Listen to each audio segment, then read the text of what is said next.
Welcome to Iconic Leadership, the podcast for female entrepreneurs who know they're here to lead, not just build a business. This show is for women stepping into the Alpha Queen era, where leadership becomes identity, power is embodied, and success is created from the inside out. Here, we explore sovereign leadership, expansion, vision, purpose, business, and the inner work that is required to build an empire that fits the woman you are becoming. Strategy matters, but who you are matters more. I'm Karissa Adkins, and this is Iconic Leadership. Welcome to the new standard of the Alpha Queen power. Welcome back to Iconic Leadership, the show where we elevate how women lead and decide and build businesses that actually match the woman that they are becoming. So if you are here, I'm Karissa. I'm the founder of the Alpha Queen Collective, where we support ambitious women leaders, founders, and CEOs who are done playing small and ready to rise into embodied sovereign leadership.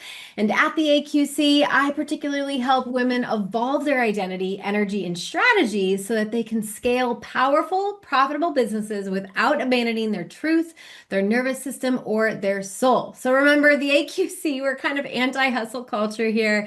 This isn't about performative leadership. This is about becoming the woman who could hold the vision that she has been called to lead. And today's conversation is a perfect embodiment of that mission. So buckle up, because today's guest is pure fire. I cannot wait to introduce Angel Cottrell. She is the founder of Apollo Consulting Group and a transformational force for founders, CEOs, and powerhouse leaders who are ready to rise. She is a best-selling author, multi-best-selling author, I should say, international and award-winning speaker, embodiment coach, and soul-led strategist. And when Angel shows up, transformation happens. The energy shifts, the room recalibrates, and leaders remember who they're here to become. Angel is about radical reinvention, embodied leadership, and turning breakdowns into breakthroughs. She's not here to play small, ladies. She's here to guide powerful people through the evolution required to lead at the highest level. Her mantra says it all. Transformation isn't about discovering who you are. It's about creating who you choose to become. So get ready for a powerful conversation that will challenge the way you see leadership, business, and yourself. With that, welcome the unstoppable Angel Cottrell to the Iconic Leadership Show. Hello. Good morning, Karissa. Thank you so very much for having me here today. What a wonderful way to start our week. Woohoo! I know, right? Not talking like Monday motivation. Full force in the morning. I love it. Thank you so much for being here. I've gotten to know you now over the last almost year. I cannot believe April is when we first met back in Bakersfield, California. Angel was running a phenomenal, right? She was part of a board that was a part of running this phenomenal event for women entrepreneurs. And I met her, and I just remember thanking her for her energy and her presence. It's electric. And like, you guys, you're going to freaking fall in love with this woman. So if you haven't already, I'm sure you've done a little Google search, but go ahead and stalk Angel a little bit. I know she's on LinkedIn and a few other social media profiles, but you guys, she is a phenomenal woman, and I cannot wait to dive in. So Angel, before the titles and the success and the leadership that you are now known for today, there was a moment in time, right? So can you share a moment in time from your own journey where a breakdown became the catalyst for your next level of success, and really what that taught you about leadership and self-trust? Karissa, I think that you're referring to what I talk about in the book as the shit show of my 30s.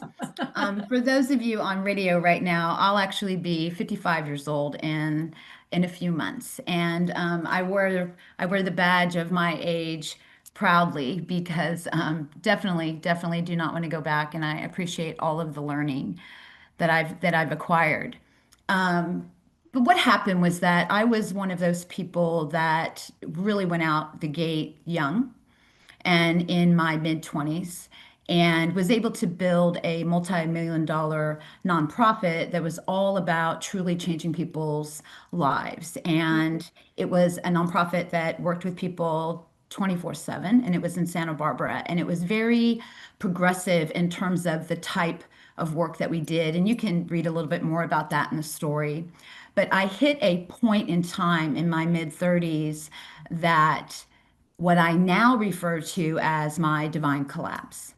And at the time, what happened in my mid 30s was that in every single pillar of my life, it burned down to ash. Mm, And nothing within my landscape looked the same. And I certainly did not look the same. And I was not capable for a period of time of utilizing any type of coping mechanism to help me learn how to support myself. mm, And I had to learn that I had created that breakdown to have a breakthrough. And I mm, had created the tower moment in my life to clear the decks. And I had prayed for that, but I didn't get to choose the delivery method. And I certainly did not get to choose the price that I mm, paid. And one of the things I think it's really important to understand is that transformation is not something that happens in a day. Transformation, many times, is an evolution that happens over an extended period of time. mm, And when you are in that type of uncertainty, it becomes very, very difficult at times to go back within. mm, And yet, that was the place that I mm, had to go.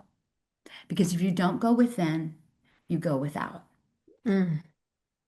I love that. We're going to quote that. If you don't go within, then you have to be prepared to go without. And like the divine collapse. Oh, so many women can, I think we get, well, so many women I think get stuck in the mess and they start to think, right, life's happening to me and woe is me. And it's very easy to kind of get stuck in that story and that I don't want to say it, but like in that victim mentality. But it sounds like you have really learned how to turn that mess into your message. And so kind of tell me, right, like what were some of the mindset shifts that you had to go through in order to turn that mess into your message? Because not a lot of women can do that. There's still a lot of women who get stuck in the mess and who can't get out of the darkness. And you were able to do it and you did it flawlessly. Tell us a few mindset shifts that you had to kind of go through. Well, I appreciate the flawlessly adjective, but I'm actually going to give that back to you Okay. because I think that leans too far toward perfection. Mm, And I think one of the things that gets scary about it, and to reflect back in those moments of victimhood, in mm, the moments of pity party, in the mhm, moments of that despair. And it wasn't just in my 30s that I have experienced those. yeah. I'm in a stage in my life right now that I am recreating, rebuilding right now. And those are emotions and feelings that I believe do show up when you're in transformation Yeah. but you have to decide if you're going to sit in them Mm, for how long. Give yourself the permission to have that. mm, But you also have to create a requirement to move through it. Because we've all seen those people that something has happened to them in life and it's tragic. And you mhm, realize that they never ever they never gave themselves the opportunity to move from it. mhm, They stay there. And those are hard reflections. mm, And as much as you can go outside of yourself and a coach can support you, and that's part of the work that I love doing with people is helping them be able to get through these very treacherous times of mhm, transformation. But the work comes from within. And at mm, some point in time, you in your journal, you in your quiet time, you in that have to re-own the story, all of it, all of it. Because once you can own it all, then you get to stand back on it. mm. Yeah.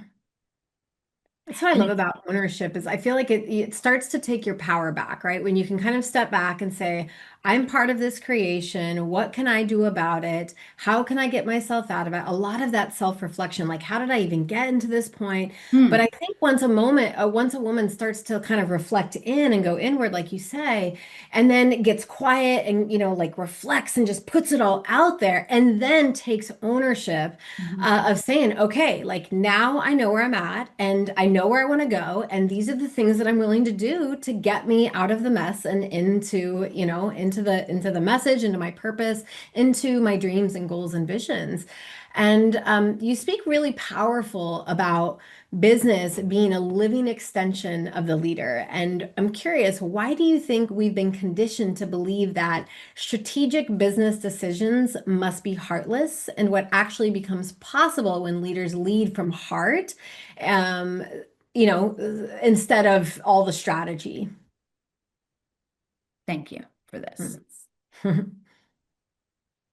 Well, one thing goes back to sort of the big lie of business and of work in general. And being a Generation X, we this was beat into us, and that is that the personal is not professional. So to me, that's one of the very first big lies about business. So it's about, and whether you're working as an employee or you're doing your own thing or whatever else, it's like here, show up, give all of yourself, but only this part of you can show up. And the thing is we're whole people. Okay, I mean, we're whole. We are whole individuals, all the good, bad, the messy, and all that type of stuff. And it's our strengths and weaknesses that show up that allow us to be able to generate the work and do what we do in these organizations. And so we've been taught that if you are not able to compartmentalize basically a majority of who you are, then there's something wrong with you, and therefore then you're not professional in the workplace and yada yada yada yada yada.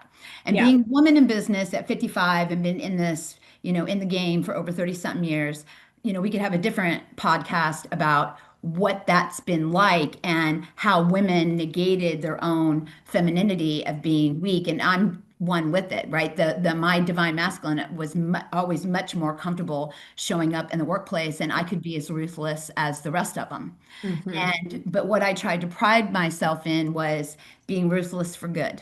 Hmm. And that was one of the things, but I had to change that word ruthless. But you asked me a specific question, and I will say this. I believe that every enterprise that anyone begins or any creation we put out in the world is a living entity. And if you incorporate something, you know this, you've created an entity outside of yourself. Even if you're a sole proprietor and you are the individual, you are that business. So how are we separating that? There is Right. no separation to that. And so when it was actually in March of 2007 when I first started thinking about this, and I was in graduate school, and I got my graduate degree in organizational management. And it was one of the very first courses that I was taking, and it had to do with CSR, corporate social responsibility, and triple bottom line, which talks about people, planet, and profit, and the added purpose to it. Well, knowing that a business, an enterprise is a living, breathing entity, we know this, right? It's dynamic, it's not static. If you Yeah. do not adapt to changing conditions, it's going to die. So you have to breathe life into it. And breathing life into it is evolution.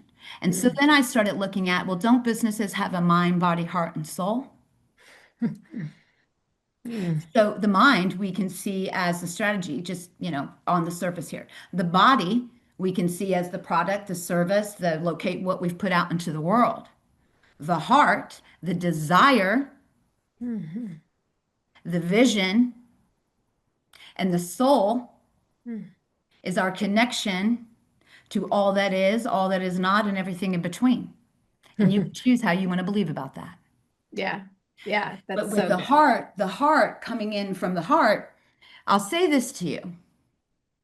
We do very, very, very risky things in the name of love.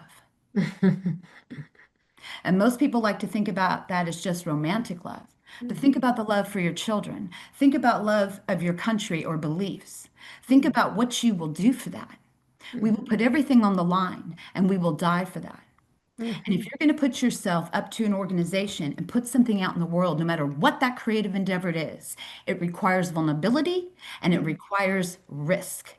Yeah. And so, what I say to you is this: the vital organ that gave birth and life to the desire that you decided to put that business and that entity out in the world, why is it then that to be strategic, you must be loveless? That we cut the heart out when we've decided to grow and sustain an organization, the actual life force, that it would not have existed without it. And let me say one more thing, Karissa, because I don't want anybody getting twisted about this. This is not about making money.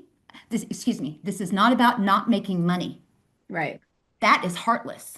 Profit is important. Yeah. How do you hire employees? How do you contribute to economic prosperity? How does that business actually become the greatest version of the grandest vision that you imagined that kept you up at night if it does not? So don't get this twisted, because healthy love says no more than it says yes. It has boundaries. Yes.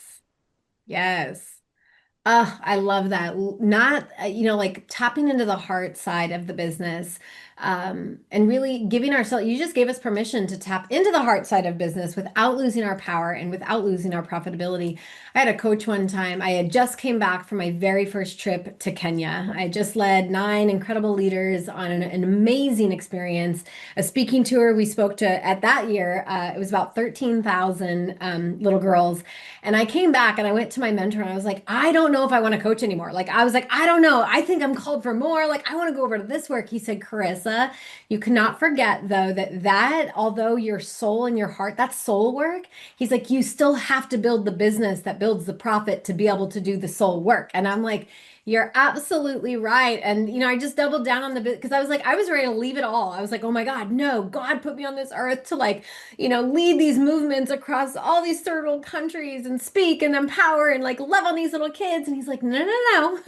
You get to do that and you get to build a wildly successful, profitable business. You get to go out and create a 7-figure brand and you get to lead with heart. And I just love that. And I love that you bring that into it. And one of my favorite sayings that you say, Angel, you've said it ever since I've met you, is that we get to be the most grandest versions of ourselves. And that just like sticks with me because so many women I feel don't feel that that's true for us, right? So many of us water down our message and our heart and what we truly desire because we don't think that we can get to be the greatest version of ourselves. And so I just want to always like thank you for always sharing that and showing up with that same message because every time I hear it, I get full body goosebumps. I'm like, yes, yes, yes. Okay, all right. So she didn't spill the beans about the story necessarily that she really dove into when we talk about the book, you guys. This is not her first bestseller. We both have it. Cheers to the Alpha Queens Rising book. But this beautiful entrepreneur, she just poured her heart and soul out into her chapter. It is a bestseller. You can buy this book, ladies, on Amazon. It's internationally, so you can buy it no matter what country you're in. But her quote, she said, "To experience significant change, you must change significantly." So with that, Angel, tell me what this book means for you and why you said yes to this amazing project. As you well know, I think every single one of us in collective just did that Hmm. thing that we Mhm. said yes. I have known Mhm. nervous system regulation. One second. Mhm.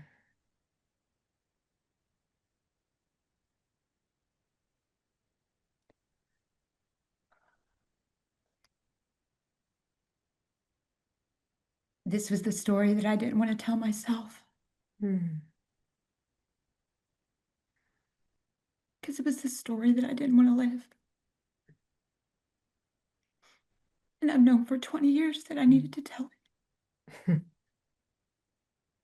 And I did it without thinking, which is probably the only reason why I did it. It has, in the last few months of reading it and sitting with it, there's nothing in it that I'm ashamed of. But it was very, very hard to put this out there. And when we do the keynote in March, quite frankly, this has brought me, it's really allowing me to understand some of more deeply why I think we choose particular patterns in evolution Mm. and why things show back up. And one thing I will say to everyone is when you have patterns show back up in life, if it feels familiar yet foreign, that's a good thing. Familiar to understanding what the pattern was, foreign because you're going through it now and you're not the same person that you were 20 Mm. years ago, 10 years ago, the last time this happened, or the last time you chose this. And when you understand that that foreignness is a reflection of your evolution, and you get to choose how you will respond now and who you are now. And yes, that is part of your divine purpose of creating, experiencing, and becoming the greatest versions of your grandest visions. It's a requirement, and it is not easy. Mm.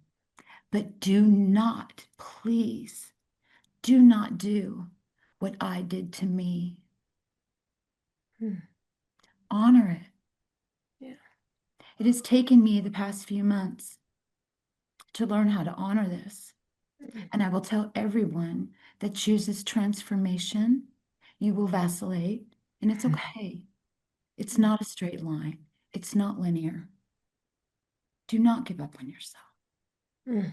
Know that your worth, your purpose, even if there's no one else around you willing to see it, feel it, or be a part of it, Mm. be that for you. And when you do that, you will know that you are enough no matter what, because you matter no matter what. I promise you that. Mm. I promise you that. I love that. Thank you, Angel, for that openness, that vulnerability, and for reminding us all that we get to take that powerful pause and regulate our nervous system back. I really appreciate that. Just true iconic leadership right there. Ladies, if you're watching this or you're listening to this, we don't edit our episodes because we're all about realness and rawness. And, I think it's like sexy marketing, honestly. The business coach in me is like, this is sexy marketing when you can be vulnerable and you can be real because honestly, we don't need another fake ass smile going around, right? We don't need more women who are shoving their shit down and pretending that everything's okay because it's messy and it gets to be messy and it's okay if it's messy and it's okay to take a pause and it's okay to sit with things and that don't feel good because that is how we grow. That is how, we expand our businesses. That's how we expand in our life. And I absolutely love that. So you kind of talked about the Rise event. If you guys are just listening, the Alpha Queens Rising collaborative book, right, that Angel was in, she's featured in it, is a best-selling book. It's called Alpha Queens Rising, Where Purpose Meets Power and Women Rise into the Alpha Queen Era. She is one of 10 beautiful women on the back of this cover. But ultimately, my goal for these ladies was I was like, I want to elevate them, right? If you guys know me, sisterhood is like a core value of mine. I truly believe that we as women can rise together, we can stand together, and we can grow businesses together.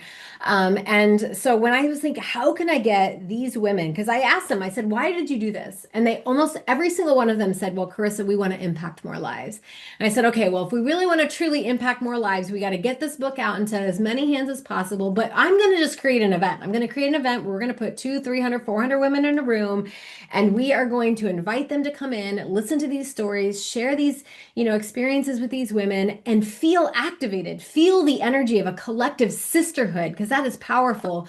So Rise is happening on March 19th. It's not just an event, it's an experience, is what I like to say.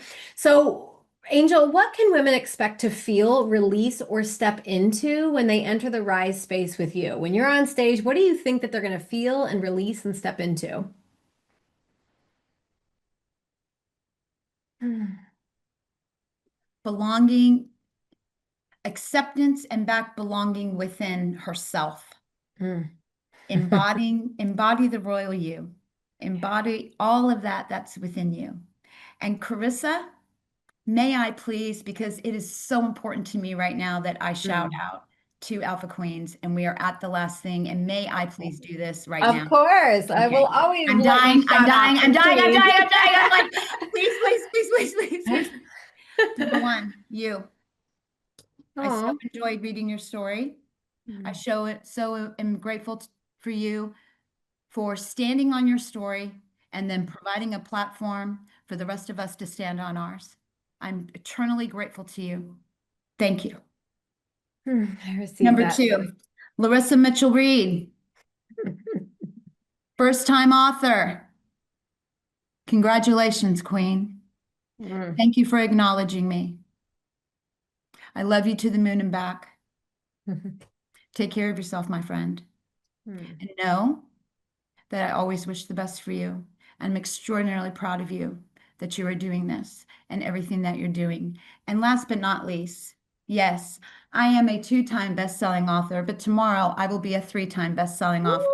Tomorrow, join me at 2 o'clock Pacific because the 9th edition of Women's Speaker Association, Unstoppable Women Standing Strong. I am an author in that, and I'll be announcing that tomorrow. So I'm super, super excited. It's a big week in February, and I'm just so looking forward to 2026 and everything we got going on. Cannot wait to get to Omaha in March. I mean, just countdown, countdown, countdown, and having that room filled with 200 entrepreneurs. So get your tickets. Absolutely. You guys, if you are interested, I don't care if you're local in Nebraska or if you're flying in, we've got you covered. Please join us on March 19th for an epic transformational experience. It's a full day activation. You're going to hear from 9 incredible keynotes. You're going to get your Alpha Queens Rising book signed. There's VIP tickets. I think maybe only 5 or 6 VIP tickets left. We've been in early bird ticket sales for a couple of weeks now, and they just went hot, but definitely plenty of general admission tickets are available. So, ladies, if today's conversation moves something in you, if it reminded you that leadership gets to be embodied and heart-led and powerful, make sure you subscribe to Iconic Leadership Show. And then, of course, go out to our show summary and connect with Angel. All of her information is down in the show notes, including the spot where you can grab your tickets, as well as your copy of Alpha Queens Rising. So this show is here to support you as you rise, as you lead, and as you build a business that actually matches the woman you're becoming. So go ahead, hit subscribe, leave a review, and share this episode with a woman in your life who is ready to rise into that next level of leadership power. So ladies, until next week, lead boldly, choose intentionally, and remember, you are iconic. Bye for now. Thank you so much for listening to another episode of Iconic Leadership. If today's conversation activated something within you, make sure you subscribe and share this podcast with women who are ready to rise up too. Leaving a review helps this movement reach more women stepping into their power. This is Iconic Leadership.